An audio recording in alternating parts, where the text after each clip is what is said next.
Assalamualaikum warahmatullahi wabarakatuh. Alhamdulillahirabbil alamin wa bihi nasta'in ala umurid dunya waddin.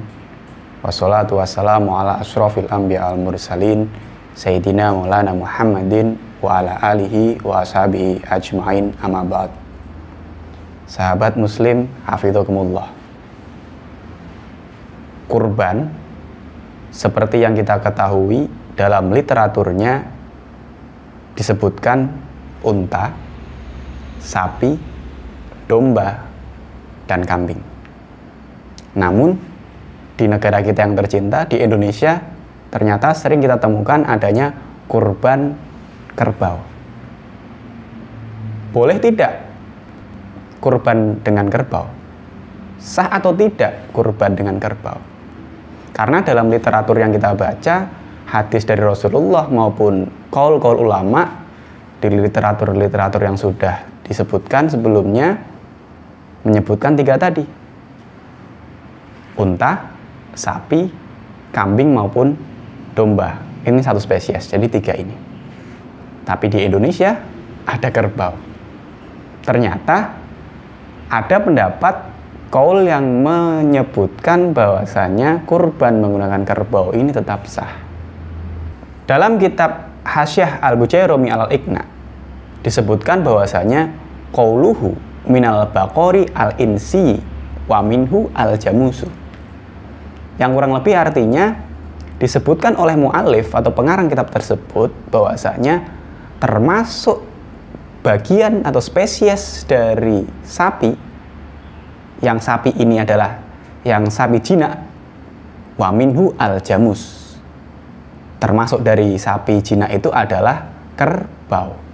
Dan kerbau akhirnya berdasarkan pendapat ini diperbolehkan dan sah untuk dikurbankan.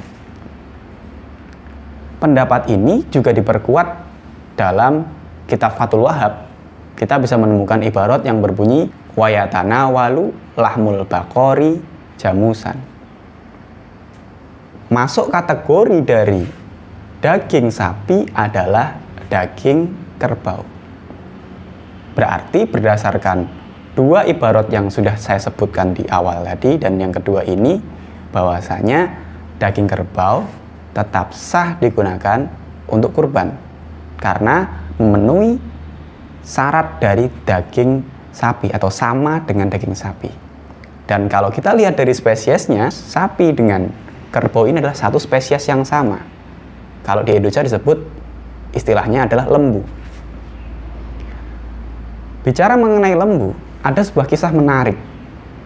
Yang di sini kita bisa belajar tentang pentingnya toleransi. Sunan Kudus dalam masa awal penyebaran agama Islam di tanah Jawa, di Kudus melarang orang Kudus untuk menyembelih hewan sapi. Dalam rangka apa di sini? Dalam rangka beliau menghormati umat beragama yang lain atau umat agama yang lain. Yang dalam hal ini dalam agama Hindu memuliakan hewan sapi.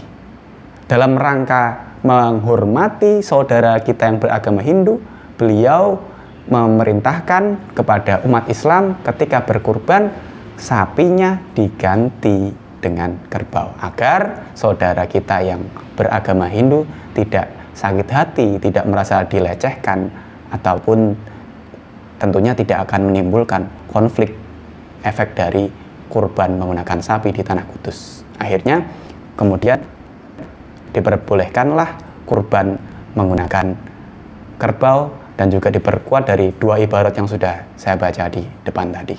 Jadi kesimpulannya, boleh atau tidak kurban pakai kerbau? Tetap boleh dan tetap sah karena kerbau dan sapi adalah satu spesies yang sama.